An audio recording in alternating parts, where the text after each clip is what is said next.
focus point that I'd like to cover with you today is it's kind of a neat discovery that came about 4 years ago. I live in Kona, and Natalie Coughlin, Olympic gold medalist, was swimming in my pool. And I was noticing something very interesting about what she was swimming, but she was swimming with an open hand. The next time I got into my endless pool at home, I started playing around with that open hand theory.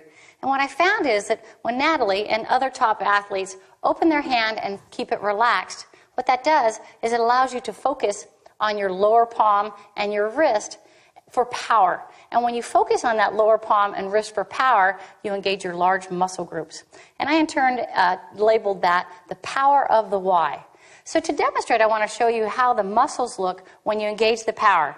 Most people have been taught to apply power with a hard hand. So I'm going to bring Tim in here. And what I'm going to do is I'm going to sit there and demonstrate. So I'm going to start out by pressing hard in my pull, starting from that really nice high elbow catch position. And I'm going to start pressing down on his palm. And when I do that, I notice tension in my shoulder and my forearm is fully engaged.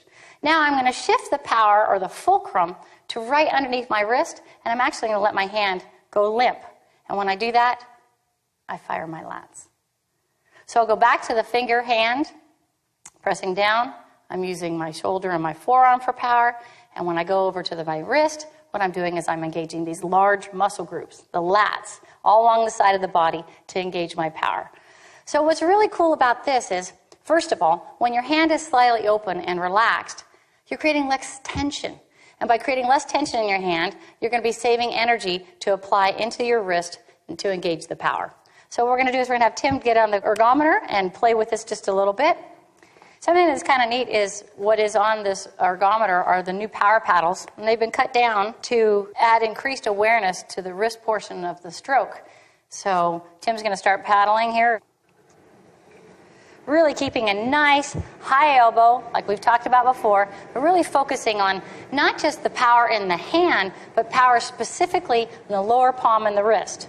Focusing on the power of the why. And what this is doing is this is really giving them an optimum power in each pull by connecting with that wrist. Most people will call this your sweet spot in a lot of other sports. So this is the sweet spot, this power why. Now what happens when Tim decides to break the wrist just a little bit? What's going to happen is he's going to start letting water, A, slip by his hand, and B, he's not getting nearly the kind of power that he was doing when he goes back to that nice firmer wrist. And he does this, what I can see is the watts start going immediately down.